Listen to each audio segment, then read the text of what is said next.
How's it going, folks? I'm Cody Campbell with High Ground Gaming. Today we are unboxing and reviewing the HyperX Cloud Mix Buds. I'm going to start by walking you through the specs on these guys, then I'm going to open it up, let you take a look at what comes inside.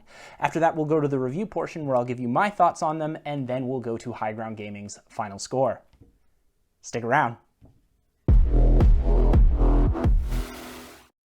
So these are compatible on PC, PS4, PS5, and Nintendo Switch, which is pretty cool because there's not a lot of wireless headsets that are compatible with the Switch. It has two different connectivity modes. It can either be connected via 2.4G, which is going to be faster, but it's going to drain your battery faster too, or we have a Bluetooth 5.2 connection, which will let your battery last a little bit longer at the expense of a little bit of latency. For the 2.4G connection, it uses a USB Type-C wireless adapter that can plug right into mobile devices, but it can also be used with the PC as a controller to switch between the 2.4G and the Bluetooth, so that's pretty cool.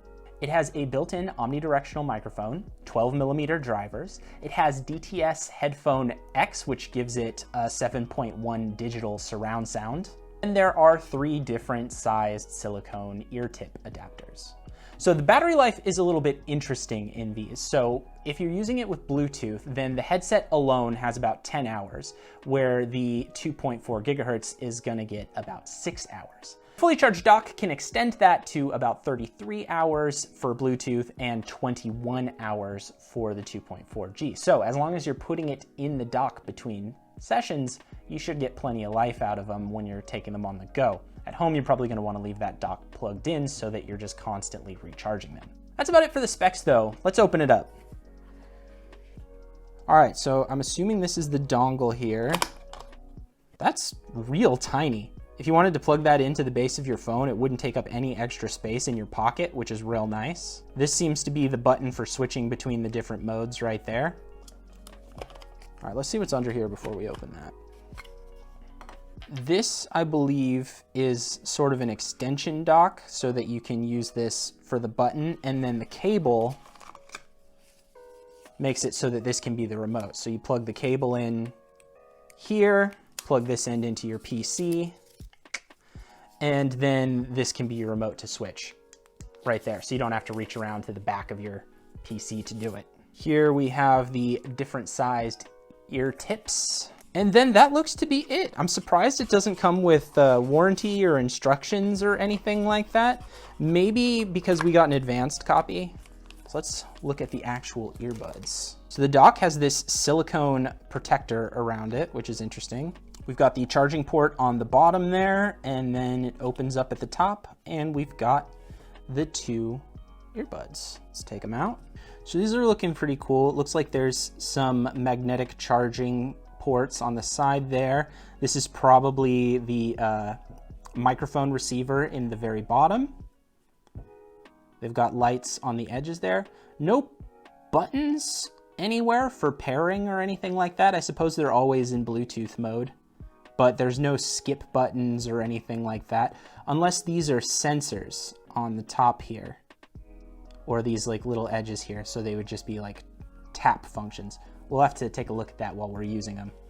Let's try them on. All right, how do they look? Good? They fit pretty comfortably. They're not heavy. I can sort of feel the arms on the very edges, but that's probably because of my beard. I don't know if you would if you didn't have a beard. But they're comfortable. They fit my ears pretty well. Oh, they just made a sound. Interesting. I don't know what that sound was. Was that because I tapped them? Nope, I don't know. So there's a couple different sizes, so you can adapt them to fit whatever size ear you have, but the ones that it comes with fit me pretty well. They feel very secure. I don't think they're gonna go flying out or anything. Yeah, they seem pretty neat. So I'm gonna go hook them up to my computer, make sure that they actually work in game, and we'll be right back with the review portion. Don't go anywhere. All right, folks, time to talk about the HyperX Cloud Mix Buds. But before we do that, I'd appreciate it if you'd hit the like and subscribe button. Let's start by talking about the build quality. As I mentioned before, it comes with 3 different sized ear tips. That makes it easy for you to pick which ones suit your ears best so that they are both comfortable and secure in the ear. While I used them, I did notice that my ears got a little sore after a couple hours of use, but I get that with a lot of different earbuds, so it's hard for me to hold that against HyperX. That might just be something about the shape of my ears personally. One thing that I did find a little frustrating about the design, however, were the tap control functions. These are, I think, way too sensitive. There were a lot of times when I just went to adjust the earbud in my ear, and just having a finger near it would be enough to set it off, and that would pause the music or mute or what have you, and you'd have to re-tap it to get it going again. That isn't a super big deal or anything, it's just a little annoying to deal with. Other than that, I think they're built pretty well. They're sturdy, they're attractive, they look discreet but very nice, and the case is pretty nice too. So now let's chat a little bit about how the wireless connectivity works. First of all, I just want to really quickly go over again the difference between Bluetooth and 2.4G. So Bluetooth is going to be a higher latency, but it's going to make the battery life last longer, where 2.4G is going to be lower latency, but worse battery life. Now, that's really important because the battery life on earbuds is never going to be all that great compared to headsets because they can't fit a very big battery in here. And that's why switching between the two is so important, and why having a button on the adapter makes that super easy. I think that's something that we're going to see a lot of other brands emulating in the near future. The adapter fits easily into the bottom of mobile devices so long as they have a USB Type-C connection. For iOS devices, you probably would need to get some sort of special adapter for that, if that would work at all. Otherwise, I think you're going to be stuck using Bluetooth. And using the extension on PC is also pretty cool because not only does that put it in a position where you can have it on your desk so it's real easy to push the button whenever you want to, it also makes it so that the receiver is much closer to the earbuds. Now that's going to be helpful for a couple reasons. One, a closer connection is a faster connection in general, but also it's going to help prevent any sort of interference. If you've got this plugged on the back of your PC, then you've got to worry about the electronic interference that might be coming from the PC itself, or any monitors that you might have in front of it, or any other devices that might be plugged into it that would create a similar signal, like a Bluetooth adapter or anything else that would use a 2.4G connection if you've got a keyboard or mouse or something like that. I did notice a small amount of interference anyway, once or twice, just a little stuttering sound, but that went away really quickly and it didn't happen often enough for me to really be bothered by it. Overall, I found the audio quality to be pretty decent. It had good high and mid tones right out of the box. The low tones were a little wanting, but that's pretty typical for earbuds. They're definitely not going to compare to a set of Beats or Bose or even like a decent headset, but they're generally pretty impressive. I used them with the PS4 and with the PC. On the PS4, I played a little Until Dawn in preparation for the Quarry, and I found that with the really quiet game on the PS4, I did have to turn the volume up quite high in order to hear the whispering and stuff like that in that very quiet horror game.